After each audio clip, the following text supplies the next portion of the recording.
Discipline is when you take the battery of willpower and you squirt that extra juice to make up the difference. Your motivation's only getting you so far. Usually it's far enough, sometimes it's not. How do you bridge this gap?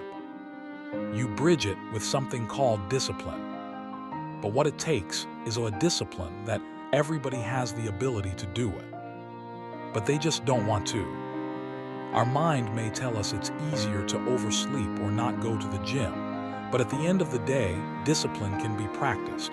It's not difficult.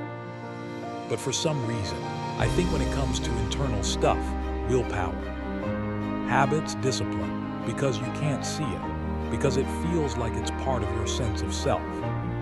And I think that limits maybe people's understanding of how much they can move that and lift the ceiling. We think that discipline sucks, like not getting to eat everything you want, not getting to do everything you want. We think discipline is a punishment, but actually nobody has a shittier life than a person who has no self-control, no boundaries, no rules. What are you going to get without discipline? Are you going to be in good physical shape without discipline? Are you going to be financially successful without discipline? If you want to make progress in your life, you got to have discipline. It's a discipline. It's a regimen. It was a choice I made. And the choice I made was, what are you willing to sacrifice? What are you willing to give up to find every bit of who you are as a human being? And I was willing to give up everything to do that. There is a bridge from what you see in your head to what you hold in your hand. And that bridge is called discipline. We're talking about pressing and pushing towards something despite difficulty, despite delay, despite distractions, despite the doubters, despite the naysayers. This is somebody who perseveres, who has an unwavering tenacity to achieve what it is that they see in their head. We do what we hate like we love it. That's what discipline looks like. Okay, what you need to know about discipline is 3 things. If you do the 3 things from the next part of this video, you can accomplish anything you want to in life. Okay, so write this down. 3 things. The first one starts with the importance of getting enough sleep and planning your day the night before. You can't be disciplined if you're tired and if you don't have a clear plan for your day.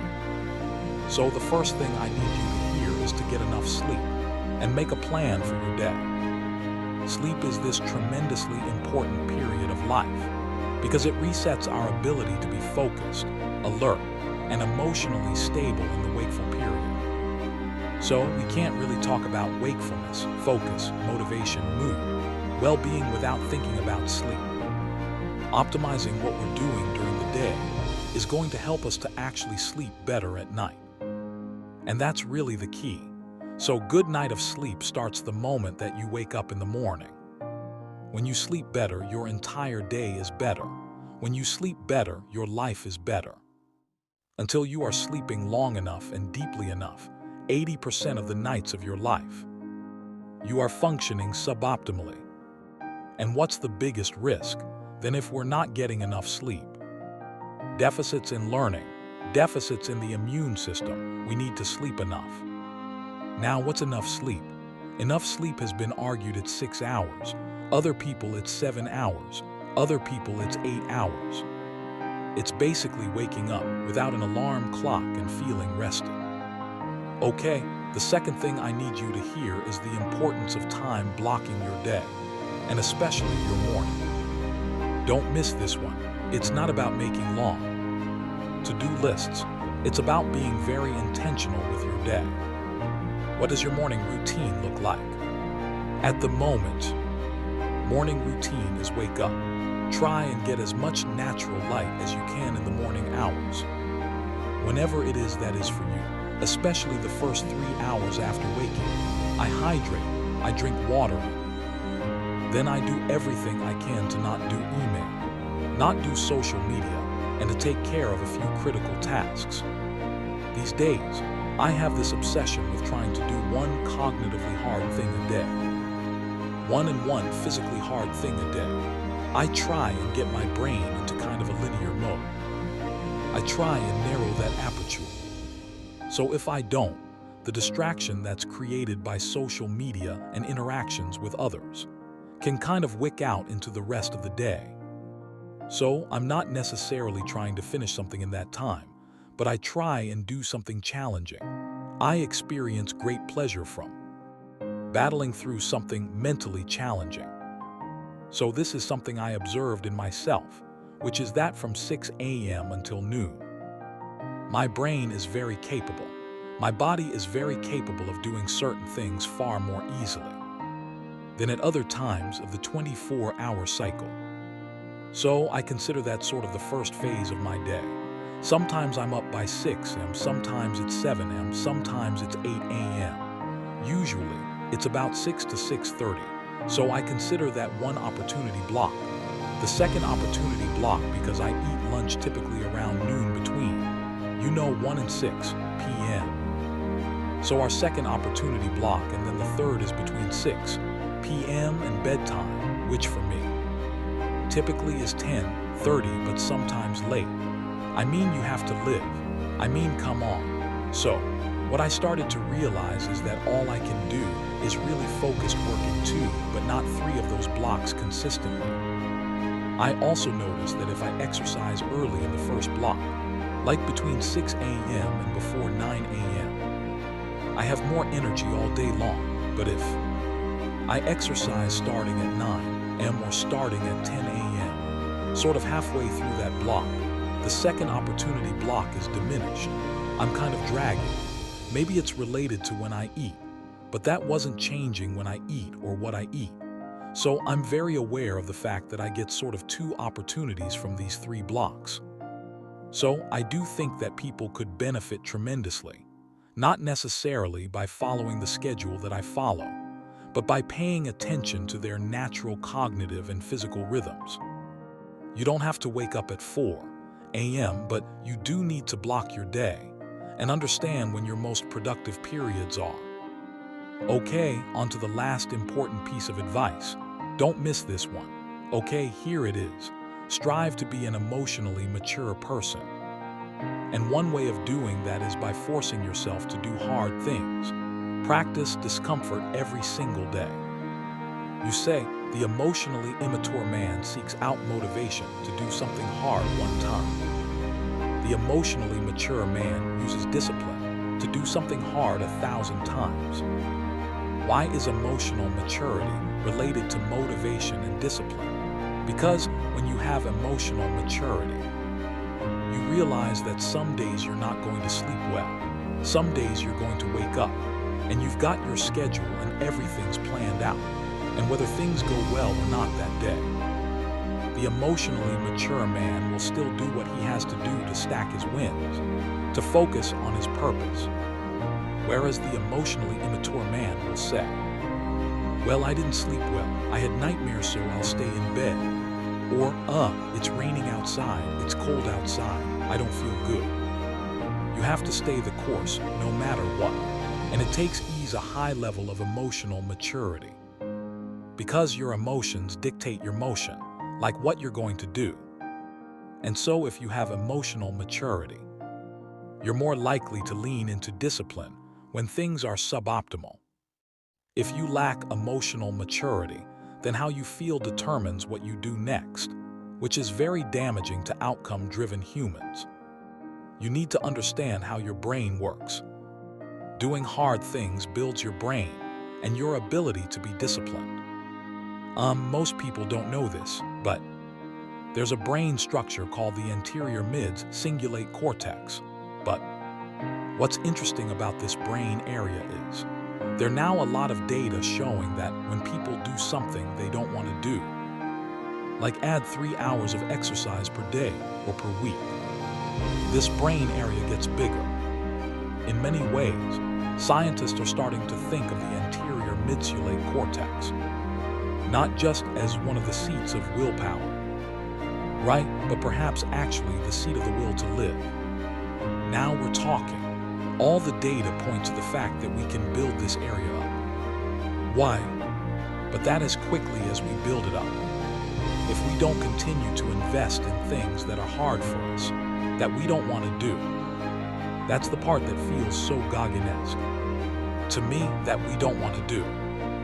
Like if you love the ice bath, yeah, I love the ice bath. You go from 1 minute to 10 minutes. Guess what? Your anterior midsulate cortex did not grow. None. But if you hate the cold water, if you're afraid of drowning, and you get into water and put your head under, and survive, then the anterior mid-cingulate cortex gets bigger. It's that. I don't want to do something, but do it anyway. That grows this area. That's how I've lived my entire life. But people go, man, you have such a strong will. It's something that you build. And if you didn't have that will to carry on, you die. There's some internal drive that you either have or you don't have. And if you have it, you won't quit. And if you don't have it, you're going to quit. Will you keep going? In the face of whatever. I never thought about quitting. If they told me to get back in the water again, let's go. They told me to put that log on my shoulder, let's go. Put the boat on my head, let's go. I didn't care. I wasn't the fastest, I wasn't the strongest, I wasn't the smartest, but I did know that I could work hard. I had to work hard. You're going to struggle. You're going to go through some hardship. You're going to sweat. You're going to choke. You're going to get your arm broke. And like these things are going to happen. Okay, I'm going to go forward. There's no, I can't get out of this. I'm going to go forward. I'm not going to quit, so I'm going to go forward, bring it on. And I think if there's anything that you learn, it's to keep pushing through things that suck. And I would love to say like, oh, keep pushing through adversity. But this isn't adversity. This is just things that suck. It's one level below adversity. Adversity is when you're having a challenge. This is just something that's going to suck, and you're going to have to push through it. But it's like, oh, do you want to do this or not? Which is what I think a lot of it boils down to. Do you actually want to do this or not? But the vast majority of people, they quit, but they don't usually say that. And even in their mind, they probably don't believe it. They probably believe, well, you know, it was my leg. And once my leg was hurting, I knew I was going to have a hard time on the runs since I wasn't going to be able to make the runs. That's just why I quit. But it wasn't really quitting. It was 'cause my leg. You're talking there about people making excuses. What have you come to learn about the nature of excuses? Your excuses will destroy you and take everything that you ever wanted from you. If you let them. When your excuses make you feel a little bit better about the fact that you didn't execute on what you needed to execute on, then they can make you feel better, but they're not helping you. They're not helping you at all. When the excuses all go away, and people can actually confront the fact that this is all because of me. It hurts, but is also unbelievably empowering, because if these problems are because of me, then I'm capable of fixing these problems. When I was a little kid, I wanted to be some kind of soldier. I wanted to be some kind of commando. So I collected little plastic soldiers. I had different military units. And one of the historical military units that I had was the British Commandos. And so I had these tiny figurines, and they had machine guns, and they had kayaks, and they had little inflatable boats. And I thought to myself, that's what I want to do. And then when I was probably around 12 or 13, I realized you actually could do that. You could actually get the job of being a commando. And the closest thing that I found was being in the Navy and being in the SEAL teams. I have to ask a very dumb question here, which is, what is a Navy SEAL? So a Navy SEAL is a part of the Navy, but you're the special operations component of the Navy. The percentage of people that make it through SEAL training is about 20%. People that are under the age of 20, it goes down to about 5%. So yeah, I was one of those like small percentage of people that are very young but still make it through. Well, they call the one of the weeks hell week, don't they? MHM. So they try and simulate hell. Yeah, they try and simulate hell. It's about 5 and 1 2 days, no sleep. Lots of physical activity, lots of stress, lots of pain, and lots of people quit. I would say most of the people that quit. It's probably 80% of the quitters quit in that week. And it breaks people. The other thing is, you might be an exceptional swimmer, and you might be exceptional upper body strength, but you're not that fast of runner. They're going to find that out. Or you might be a fast runner, but a bad swimmer. They're going to find out what your weakness is. You might not like the cold. They're going to see it. You might not like the boat on your head. They're going to see it. They might see that you have a bad temper. They're going to find that, and they're going to pick at that thing to either make you come out the other side or make you quit. One of the things they do is they'll line you up, and they say interlock arms, and you get arm with the guy next to you. They say forward march, and you march in the water, and they say take seats, and you sit down, and they leave you in there, and it's called surf torture, and you just sit there, and after a while they'll pull you up out of the water.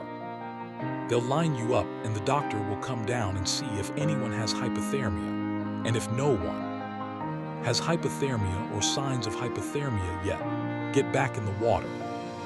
And they just keep doing that. Did you have some kind of innate advantage, or can we all become Jew?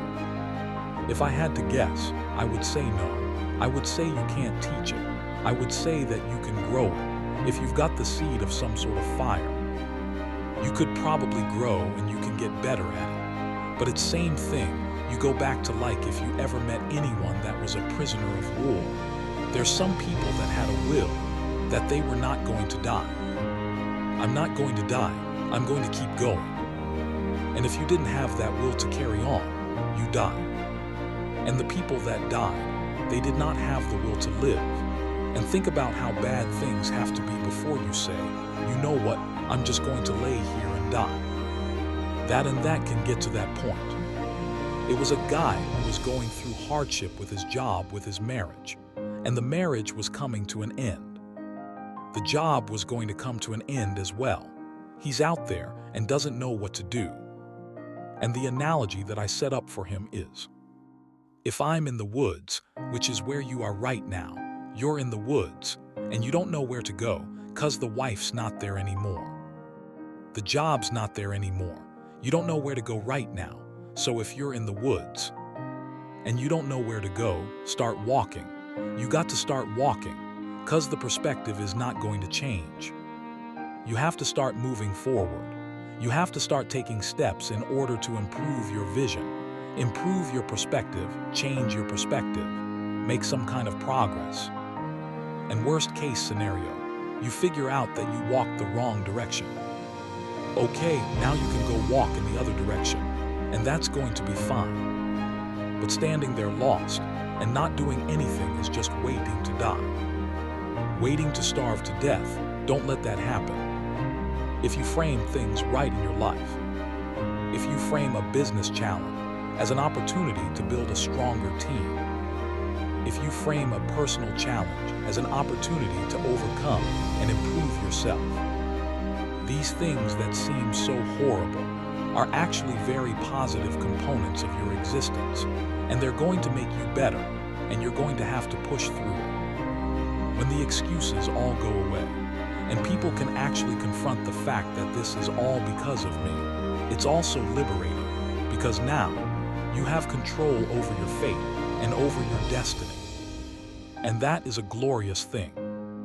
Discipline isn't punishment. It's the bridge between the life you dream of and the one you're living now.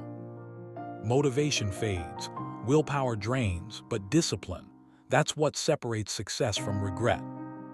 In this video, you'll learn why your emotions can't be trusted, why most people quit before they even begin, and how to build the mental toughness to keep going when everything in you says, stop.